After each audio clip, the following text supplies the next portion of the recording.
Hey everyone, welcome to this new series on the North and South nodes. So it's been a long time in the making, I guess you could say. Usually I do exclusively work with the nodes through my one-to-one sessions and birth chart readings and such. But I felt like this information was far too important to not put it out into video form. And, it's been a lot of learning also through my work that has helped me arrive at a lot of these understandings of the nodes that, again, I feel like are very important. So I feel like the nodes are the most important part of astrology in general. They do essentially represent our life path and a lot of the choices that we can make along the life journey that helps us align to that path consciously. And all in all, just helps us bring more balance and harmony into our life. It really is very important in that free will side to things, because no matter what's going on in the astrology or in our life or whatever, there is always this undercurrent to the nodes that as we become aware of how to work with, it really helps tremendously with bringing balance to that area. So hopefully you find this video to be helpful for you. Now, this particular video is going to be on the North Node in either the first house or Aries. And so this would mean also your South Node is in the seventh house or Libra. Now, if you don't know which house or sign your nodes are in, there is a birth chart calculator down below in the comment section. It is using the actual size of the constellations, which does change the signs from mainstream astrology, but I find it to be the most accurate. So do check that out. And I would say if you're only going to watch one video, do watch it for your house video, because the houses are the most personal part of the chart and of the nodes. All right, so let's take a look at essentially what the life path is. So with the North Node in Aries or the first house, this means that essentially this life for you is about bringing balance back to your relationship sector. And the reason is that it starts with the South Node. And the South Node represents our past life energy. And so let's say in a past life, not to be taken too literally, but just to kind of understand where we're at now with it, is let's say in a past life, there was likely a lot of emphasis on relationship or on someone else, like on another's needs. Maybe it was your spouse, for example. Maybe a lot of your attention went to your spouse's needs or on the relationship itself. And so it was easy for you and comfortable for you to simply have that other orientation on the other person and their needs, right? If it wasn't like a spouse, maybe it was your work. Maybe you worked a lot one-on-one.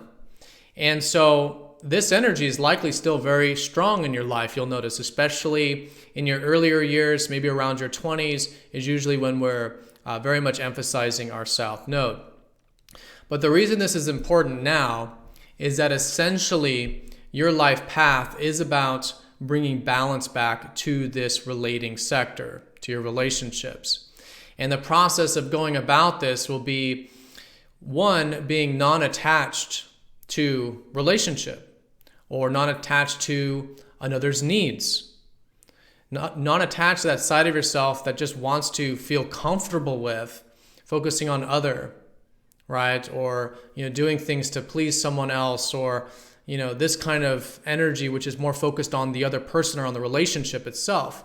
Not that there's anything wrong with this, but that we want to be conscious of it, of this side of ourselves, that this is our comfort zone. And it is where we can sort of get caught up into karmic cycles, because you'll likely notice that certain time periods of your life where this was heavily emphasized, you maybe felt stuck, or there was a sort of repeating karmic energy that, there wasn't any real growth. There was a lot of stagnation involving this comfort zone. So practicing non-attachment to others' needs or to relationships is huge. This can free you up, can liberate you from a lot of, again, that karmic energy that you built from that past life. And that's going to help bring balance to your relationship sector. And the reason that's the case is because, this life is taking you in a completely new and different direction, or at least helping you cultivate a completely opposite direction, which is opposite relationships, which, as you might guess, is building the relationship with yourself and on cultivating your independence, learning about it, making mistakes with it, fundamentally trusting your gut instincts, right? Trusting yourself, building that relationship, taking action and initiative. Really good with the North Node in the first house or in Aries to always be initiating new things. Some examples would be like physical exercise is usually really good because it gets us into that state of movement, action, right? Physical movement, action, which helps us further develop things like our confidence, our sense of self, self-esteem, being able to, again, trust those instincts and our, drives there that get developed through this more assertive, direct, active-oriented side of ourself. So really good to do this. But now do keep in mind that your life path isn't specifically just about cultivating your independence. I think that gets confused a lot in terms of the nodes. It's not the North Node just by itself, because you'll find that if you go all into your North Node, so in this case, into your independence, and you'll likely see this from your past as well, when you do that, it's likely unfulfilling, right? When it's all just about the independence and maybe even just completely avoiding the relationships, there's really no satisfaction in this either. Because at the end of the day, your life path is about bringing balance back to, like I said, your relationship sector. It's just that the paradox, the key to doing this will be through developing your independence and your relationship with yourself and listening to your own decisions and your own instincts and your gut, right? Not as an end in and of itself, but because that's what your relationship life needs. And this is for all of us, right? All of our relationships need us to be independent and knowing who we are and what we want and expressing that and communicating that, right? And being clear on that.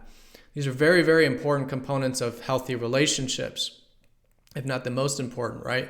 So this balance here that your life path is about finding that balance with relationships. Okay, essentially. But you're going to feel likely the oscillation between the two. One side of you is going to want to go all into the other's needs, all into just relationships or whatever that is. And then the other side is going to want to go just completely avoid that and go all into the independence and all into your own thing, right? And so the nodes are essentially about bringing balance here. Being aware of the two aspects of the self or of the mind, the avoidance of the relationships and then also the pursuit of relationships, right? Being aware of that. And then, like I said, practicing non-attachment to relationships is tremendously freeing. And that's when the energy really starts to flow. And this is in the now moments, this is with decisions. It's just, like I said, it's this undercurrent. So anything you can do to practice non-attachment to the outcome and, non-attachment to what you want regarding relationships really frees you up. Now that's if you're very, emphasizing the South Node, but you might be already avoidant of relationships in general, maybe heavily emphasizing your North Node. So in that sense, it is remembering that our relationships, relationship life is what this path is about, bringing balance to the relationship life. It's just that the process of doing that will require all of this self-exploration you're doing in this life, this building of this relationship with yourself and developing yourself and your independence and your confidence and your self-assertiveness and feeding all of that back into your relationships. It needs to feed back into the relationships because that on a soul level is likely what's most important to you, right? And so that is essentially what the path is finding that balance between the two. These are two sides of the same coin, right? We can't have good relationships without a good relationship with self. And vice versa. We can't have a good relationship with self without good relationships in life.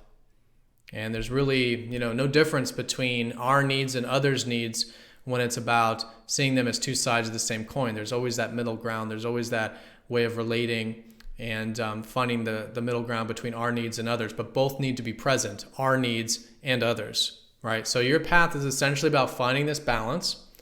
And anything you can do to become conscious of this oscillation between the two. You'll probably notice it from more of an oscillation involving the relationship stuff, the avoidance or the yearning of it and pursuit of it, which is again where the non-attachment helps. And I would say just continue to learn about and explore and make mistakes with learning about yourself and taking those actions and initiatives based on what you feel is right, to help build that relationship. Life is really supporting you in learning and making mistakes with your independence, with who you are, developing your needs, expressing these needs, asserting yourself, things of this nature. All right, so hopefully this was helpful. Let me know down in the comment section if you have any questions regarding this. Now on the screen is a 20% discount for a birth chart reading if you do want to get deeper in regards to the nodes, and then also check out some of the other planets that you have and how they tie into your life path, because obviously it's more complex than this, but again, I think this North and South node stuff is tremendously helpful. All right, so have a great one. Thank you for watching. See you in the next video.